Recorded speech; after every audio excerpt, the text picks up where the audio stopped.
നീ നിന്റെ മക്കളെ നിന്റെ കെട്ടിയ മക്കളെ നീ നോക്കണം. ഒരു ചെക്കൻ എടാ എന്നെ സഹായിച്ച ഒരു ചെക്കന്റെ കൂടെ ഞാന് വയനാട് പോയി ട്രിപ്പ് പോയി അതാക്കി ഇതാക്കി എന്നൊക്കെ നീ പറയുന്നുണ്ടല്ലോ.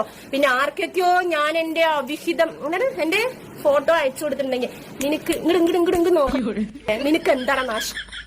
നിനക്ക് എന്താണ്? ഇതിപ്പോ എനിക്കൊരു വയസ്സ് കമ്മിയായതാണോ അതോ ഭൂമി ഒരു വർഷം പിന്നിക്ക് തിരിഞ്ഞാണെന്ന് ഒരു പിടുത്തം കിട്ടണില്ല. ഇത് മറ്റേ കഴിഞ്ഞ സീസണിൽ തെറിയും പറഞ്ഞു പോയ താത്തല്ലേ, ഇത് പിന്നെയും വന്നിക്ക. അപ്പൊ ഇതല്ല നോമ്പിന്റെ സമയത്ത് ഞാൻ ഇനി ഒരു തപ്പ് പണ്ണ മാട്ടെ, ഇനി ആരെയും തെറി വിളിക്കാൻ മാട്ടെ, ഉയരണ്ണനക്ക് ഉടലണ്ണനക്ക് ഇത് സത്യം സത്യം സത്യം എന്നൊക്കെ പറഞ്ഞിന്ന്.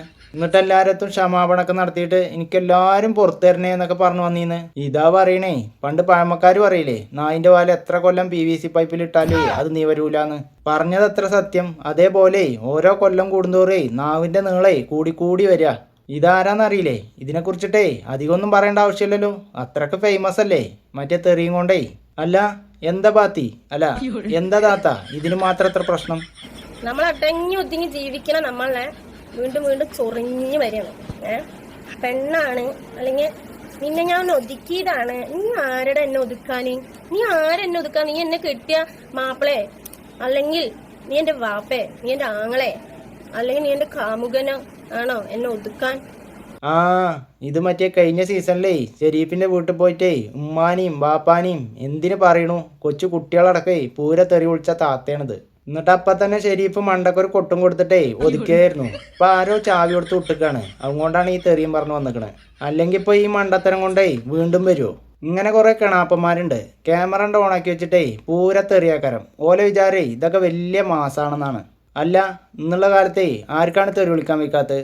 കൊച്ചു കുട്ടികളടക്കം തെറി വിളിക്കുന്നുണ്ട്. കാരണം എന്താന്ന് വെച്ച് കഴിഞ്ഞാലേ ഇമാതിരി അപരാധങ്ങളല്ലേ ഓലി കണ്ടും കേട്ടും വളരുന്നത്. അല്ല ഞാൻ അതല്ല ആലോചിക്കണേ, ഇതിന് നേരിട്ട് പോയിട്ടാണ് തെറി വിളിച്ചാൽ പോരെ, ആകെ 10 അടി നടന്നാൽ മതി. എന്തേ അതിന് പറ്റൂല അല്ലേ? ആകെ അറിയണതേ ഈ ക്യാമറ ഇങ്ങനെ തുറന്നു വെച്ചിട്ടേ കൊണ കൊണ കൊണാന്നിങ്ങനെ പറയാന്. എന്തായാലും എനക്ക് അറിയണത് ഇജ്ജ് ചെയ്യേ, നമ്മളൊന്ന് കേക്കട്ടെ. നിന്നെ ഞാൻ ഒതുക്കിയതാണ്, നീ വീണ്ടും ഇല്ലടാ. നീ പറയുന്ന അഭിഹിതൊക്കെ കേട്ടിട്ട് ഞാൻ ഇവിടെ ഇങ്ങനെ ചിരിച്ചോണ്ട് അതെ ശരീഫേ അങ്ങനെയാണേ എന്ന് പറഞ്ഞിട്ട് ഇരിക്കാടാ. ഇരിക്ക. പിന്നെ എനിക്ക് വളരണത് ആൺകുട്ടികളാ. നീ എന്ത് അവിഹിതം ഉണ്ടാക്കിയാലും ഒരു ചുക്കുമില്ല ശരീഫേ. പക്ഷെ നിനക്ക് അങ്ങടെ അവിഹിതം കിട്ടിയാണ്ടല്ലോ വളരണത് പെൺകുട്ടികളാ. അത് കാലത്തിന് അവിടെ കിടക്കും. അതെയോ? ഇപ്പൊ എന്തായാലും പറഞ്ഞാൽ എന്തായാലും നന്നായി. അപ്പൊ ഇനി പെൺകുട്ടികളുടെ തന്തമാരൊക്കെ ഒന്ന് ശ്രദ്ധിക്കുക. ഇതേപോലുള്ള മാമിമാരെ തക്കം നോക്കി നടക്കുന്നുണ്ട് അഭിഹിതം ഉണ്ടാക്കാനേ. അപ്പൊ അതുകൊണ്ടേ നല്ലോണം ശ്രദ്ധിച്ചോളി. അനക്ക് പിന്നെ പ്രശ്നമല്ലല്ലോ, അനക്ക് ആൺകുട്ടികളല്ലേ അല്ലേ? ഇതെല്ലാ വീഡിയോയിലും പറയും, എന്റെ കുട്ടികൾക്ക് 18 കഴിയട്ടെ എന്നിട്ട് വേണമല്ലോ ഗുണ്ടകളാക്കാന്. ഗുണ്ടല്ലാക ഉണ്ടേകാരം. ഇജ്ജൊക്കെ ഈ നാവും വെച്ചിട്ടേ ഇതേ പോക്ക് പോകുകയാണെങ്കിലേ ഓലെ തന്നെ എനിക്ക് വൈകാതെ കിട്ടും. കാരണം എന്താന്ന് വെച്ച് കഴിഞ്ഞാലേ ഐറ്റകൾക്കും സമൂഹത്തിലേ അന്തസ്സായിട്ട് ജീവിക്കണ്ടാണ്. ഇജ്ജിപ്പോ ചെയ്തുകൊണ്ടിരിക്കണ എന്താ, ഐറ്റകളെ ദർശക്കാണ്ട് പറഞ്ഞേക്കുക, എന്നിട്ട് ഇവിടെ ക്യാമറ ഓണാക്കിയിട്ട് ഭരണിപ്പാട്ട്. പിന്നെ ആണായാലും പെണ്ണായാലേ അത് പടച്ചോൻ തന്നെയാണ്. ഐറ്റകളെങ്ങനെ അന്തസ്സായി വളർത്തി വലുതാക്കണു, അതിലാണ് കാര്യം. അതിനെങ്ങനെ ഈ കൊണപതികാരൊക്കെ കേട്ടിട്ടല്ലേ ഐറ്റകൾ വളർന്നു വലുതാണ്. അന്നൊക്കെ നല്ലോണം നോക്കിയാ തന്നെ കാത്തിരുന്നോ.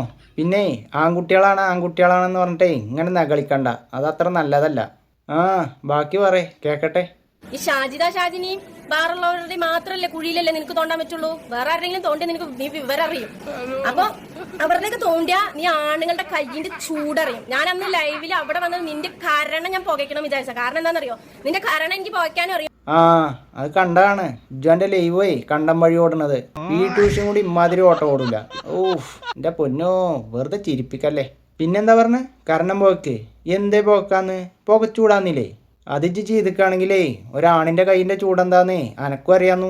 പക്ഷേ മോശമായി പോയി. കുഴപ്പമില്ല, ഇനി സമയമുണ്ടല്ലോ, ഡോണ്ട് മിസ് ഇറ്റ്. എന്നിട്ട് പിന്നെ ഞാൻ ഇതിന് മുന്നേ എന്റെ നാട്ടിലേക്ക് മരിച്ച ടൈമിൽ ഒരുത്തി വീഡിയോ ഇട്ടിട്ടുണ്ടായിരുന്നു. ഷാജിന്റെ ഭർത്താവ് മരിക്കാൻ ഇതാ കാരണം, അല്ലെങ്കിൽ ഷാജി തൂങ്ങി മരിക്കാൻ ഇതൊക്കെ കാരണം എന്ന് പറഞ്ഞിട്ട് ഇട്ടിട്ടുണ്ടായിരുന്നു. അവളുടെ കാരണം ഞാൻ പോവച്ചതാണ്. പിന്നെയും പോക്കല്. അല്ല അനക്ക് വല്ല ചൂട്ടിന്റെയും പരിപാടി ഉണ്ടോ? അവിടെ പോകച്ചു ഇവിടെ പോകച്ചു എന്നൊക്കെ പറയുന്നു. ഇതൊക്കെ വല്ലതും നടക്കുവോ? നടക്കണ ഒരു കാര്യം ഞാൻ പറയാം. ആ പെരന്റെ ചുറ്റുപുറേ വല്ല പെരിച്ചായ്മടെ വല്ല പാമ്പിന്റെ മടയൊക്കെ ഉണ്ടാവും. ആദ്യം അതൊന്ന് പോയി പോക്ക്, എന്നിട്ട് മതി മനുഷ്യന്മാരെ പോക്കാന്. അല്ലാന്ന് ഇവളിങ്ങനെ പോക്കാൻ നിൽക്കുമ്പോഴേ ബാക്കിയുള്ളവരൊക്കെ എന്താ ബൊമ്മേള? റോട്ടിലിറങ്ങിയിട്ടേ നാലാളപ്പം തല്ലൂടുന്ന ആൾക്കാരത്താണ് ഇവളീ പറയണേ. ഞാൻ അവിടെ പോക്കും, ഞാൻ ഇവിടെ പോക്കുന്ന്. എന്തിനാ അങ്ങനെ ചെറുപ്പിക്കണേ? വേറെ എന്തേലും പറയണ്ടോ? എന്നാ പറയേ. പിന്നെ കബീർക്ക മരിച്ചതിന് ശേഷം ഉള്ള ലൈഫ് എന്റെ മാത്രം ചോയ്സാണ്. എനിക്ക് എങ്ങനെ ജീവിക്കണം, ഞാൻ എങ്ങനെ ജീവിക്കണം, ഞാൻ എങ്ങനെ ഈ സമൂഹത്തിൽ നടക്കണം. ഭർത്താവ് മരിച്ചു എന്ന് പറഞ്ഞിട്ട് മുക്കിലിരുന്ന് കരയണ കാലം പണ്ട്. ആ പറഞ്ഞ പോയിന്റ്. ഭർത്താവ് മരിച്ചു കഴിഞ്ഞാലേ വീട്ടിലൊന്നും ഇരിക്കണ്ട. നാട്ടുകാരെ തെറി പറഞ്ഞിട്ടും എന്ത് തോന്നിയത്തരം കാട്ടിയിട്ടും നടക്കാം. അതിനൊന്നും ഒരു കുഴപ്പമില്ല. പക്ഷെ ഇതൊക്കെ ചെയ്യാനായിട്ടേ ഭർത്താവ് മരിക്കാൻ കാത്തിരിക്കണ പോലെയാണ് ഓരോരുത്തരൊക്കെ ചെയ്യണ കാണുമ്പോൾ തോന്നണത്. ഭർത്താവ് മരിച്ചു കഴിഞ്ഞാലേ ഞാനൊരു വിധവയാണ്, എനിക്ക് ആരുമില്ല എന്നൊക്കെ പറഞ്ഞിട്ടേ അങ്ങോട്ട് തൊള്ളട്ട് കരയാ. എന്നിട്ട് എല്ലാവരും സിമ്പതി പിടിച്ചു പറ്റുക. എന്നിട്ടൊരു ലെവലിൽ കണ്ട് എത്തുമ്പല്ലേ ഇങ്ങനെ ഉണ്ടാവില്ല വേറെ വമ്പത്തിയാള്. ഇതും മറ്റേ രേണുവൊക്കെ അല്ലേ ഒരേ കാറ്റഗറിയാണേ. എന്തൊക്കെ തെണ്ടിത്തരം ചെയ്ത് കഴിഞ്ഞാലേ ഒന്നും ചോദിക്കാൻ പറ്റൂല. ഇതൊക്കെ ഈ സോഷ്യൽ മീഡിയയിൽ കൊടുന്നിടുമ്പോഴല്ലേ ഈ ചോദ്യമൊക്കെ വരുന്നേ. ആരെയും കാണിക്കാതെ എന്ത് തമ്മാടിത്തരം വേണേലും ചെയ്യാലോ, ആരും അറിയാനും പോണില്ല. ഇതെല്ലാതും ഇതിലാണ് കൊടുന്നിട്ടിട്ടേ പിന്നെ തൊള്ളട്ടിട്ട് എന്താ കാര്യം? അല്ല ആരത്തെ ഈ പറയണല്ലേ? സ്വന്തം ഉമ്മാനെ തന്നെ തെറി വിളിച്ചിട്ട് ഫേമസ് ആയതല്ലേ? അല്ല ആരെങ്കിലും ഒക്കെ സ്വന്തം ഉമ്മാനെ എങ്ങനെ തെറി വിളിക്കോ? ഉമ്മാനെ തെറി വിളിക്കാൻ കാരണം ഉമ്മാന്റെ കയ്യിലിരിപ്പ് അത്രയ്ക്ക് നന്നായതുകൊണ്ടാ.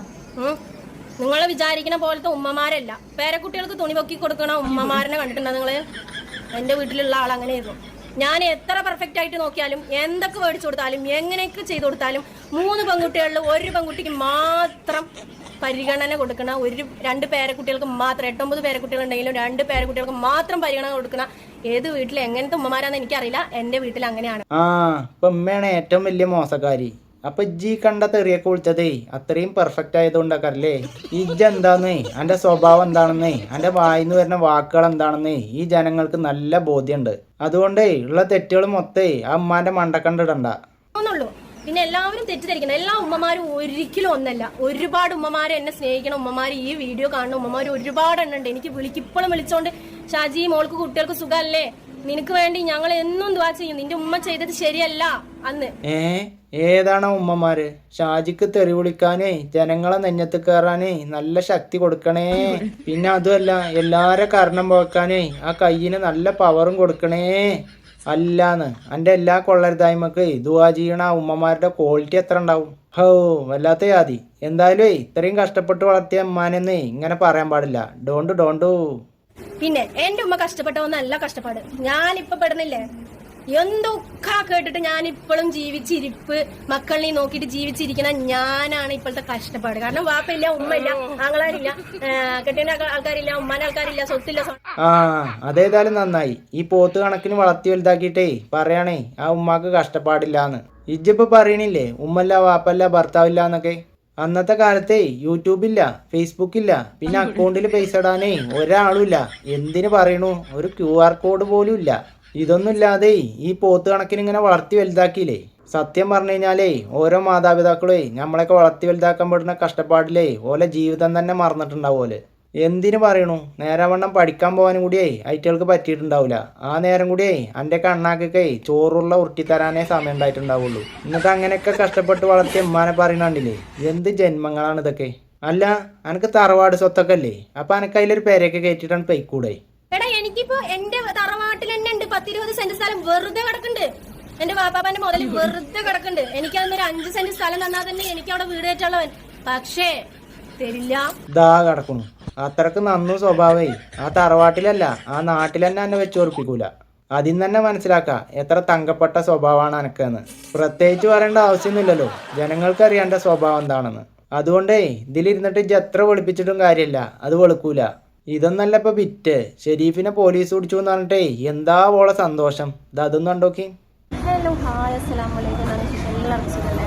അപ്പോൾ ഒരു സന്തോഷ വാർത്ത പറയാൻ വേണ്ടിയിട്ട് വീഡിയോ ഇട്ടിട്ട്. അപ്പോൾ ഞാൻ കോഴിക്കോട് വന്നിരിക്കുന്നത്.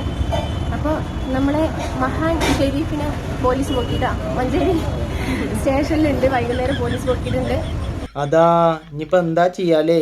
പോലീസും പിടിച്ചു, ആകെ പെട്ടു. അപ്പൊ ഇതാരാ? പ്രേതാകരല്ലേ? അല്ല സാറേ, ദേവി ചേച്ചിട്ടിന്റെ പൊടി പേടിയാണ്. ഇവിടെ ജയിലിൽ കിടക്കണിച്ച് പേടിയാണ്. ഒന്നും പൊടിയേ. ഞാൻ അപ്പസാജിനോട് മാപ്പ് പറഞ്ഞോളാം പോരെ? എന്താ അപ്പസാജിനൊക്കെ ഭയങ്കര പരിപാടിയാട്ടോ. ഞാൻ ഇപ്പൊ ജയിലിലാണ് ഉള്ളത്. കണ്ടിട്ടൊക്കെ ഒരു കാറിന്റെ മാതിരി തോന്നുന്നുണ്ടെങ്കിൽ ഇപ്പോഴത്തെ പുതിയ ജയിലാ. ഏതായാലും തൂറി ഞാൻ തിന്നള സാജി. മനസ്സിലായോ? അന്റെ ഒക്കെ യോഗ ഇത്രേ ഉള്ളൂ, ഇങ്ങനെ പീത്ത് നാറാന്. കണ്ടോ കണ്ടോ, ജയിലിന്റെ ഉള്ളിലൊക്കെ പുതിയ സെറ്റപ്പുകളൊക്കെ വന്നപ്പോഴും കേട്ടോ. അടക്കാതെ പോയിക്കോ, എനിക്ക് നല്ല പൂജ പോയിട്ട് നല്ല സന്തോഷം വരട്ടാ. ആ പീത്ത ക്രീമും തുടച്ചും കൊണ്ട് ഇതാ കണ്ടില്ലേ, ഇതാണ് അവസ്ഥ. തള്ളുമ്പോ ഒരു മയത്തിലൊക്കെ തള്ള്, എന്നിട്ട് ഇപ്പൊ ഒന്നും അറിയാത്ത കുട്ടികളെമാരി വന്നിരിക്കുക. എന്താ പോലെ സന്തോഷം. ഓന്റെ പെരിയിലും പോയിട്ട് ഓരോന്ന് കാട്ടിക്കൂട്ടിയിട്ടേ പിന്നെ മെല്ലെ വന്നിട്ട് സോപ്പ് ഇട്ടിട്ട് കജ്ജും കാലും പിടിച്ചിട്ടേ ആ കേസിൽ നിന്നൊക്കെ മെല്ലണ്ട് ഊരിപ്പോന്നു. ഇജ്ജ് എന്തൊക്കെ പറഞ്ഞാലും ചെയ്താലേ അന്നെന്താ ആരും ഒന്നും കാട്ടാത്തെന്നറിയൂ. ആ മക്കളെ കാര്യം ആലോചിച്ചിട്ട് മാത്രാണ്. ആ ഒരൊറ്റ കാര്യം ആലോചിച്ചിട്ടാണ് എന്നെ എല്ലാരും വെറുതെ വിടുന്നത്. അല്ലെങ്കിൽ എന്റെയൊക്കെ നാക്കിനില്ലേ ജപ്പ പടായിന്ന് വെച്ചാൽ മതി. വെറുതെ നാട്ടുകാരെയും തെരുവറിഞ്ഞ് നടക്കാതെ ആ മക്കൾക്ക് നല്ല ഭാവി കിട്ടാൻ വേണ്ടിട്ട് എന്തേലും ചെയ്യേ. ഞാൻ ആരോടാണ് ഈ പറയണല്ലേ? ഇപ്പൊ വരും ഠമാനെ ഇതല്ലാതെ വേറെ ഒന്നും അറിയില്ലേ. ഈ സോഷ്യൽ മീഡിയയിൽ വന്നിട്ടേ ഇങ്ങനെ തെറി പറഞ്ഞു കഴിഞ്ഞാലേ എല്ലാരും എടുത്തിട്ട് നോക്കും. അതിന് വെറുതെ പിന്നെ തൊള്ളട്ടിട്ടൊന്നും കാര്യമല്ല. അതുകൊണ്ടേ തെറിയുളിയൊക്കെ ഒന്ന് കമ്മിയാക്കുക. ഇതൊക്കെ ഒരുപാട് നല്ല മനുഷ്യന്മാരും കാണുന്ന ഒരു സംഭവമാണ്. എന്നാലേ എളുപ്പം പോയിട്ടേ ആ നിസ്കാരക്കുപ്പായിട്ടിട്ടൊരു വീഡിയോ ഉണ്ട്. എന്നിട്ട് അത് കഴിഞ്ഞിട്ടേ പിറ്റേ ദിവസം മറ്റേ ഭരണിപ്പാട്ടും പാടിക്കോ. എൻ്റെ അടുത്തൊന്നും പറഞ്ഞിട്ടൊരു കാര്യമില്ലാന്ന് അറിയാം. എന്നാലും ചിലപ്പോൾ ബിരിയാണി കൊടുത്താലോ. എന്നാ പിന്നെ മറ്റൊരു വീഡിയോ ആയിട്ട് വരുന്നവരെ എല്ലാവർക്കും ടാറ്റ ബൈ ബൈ.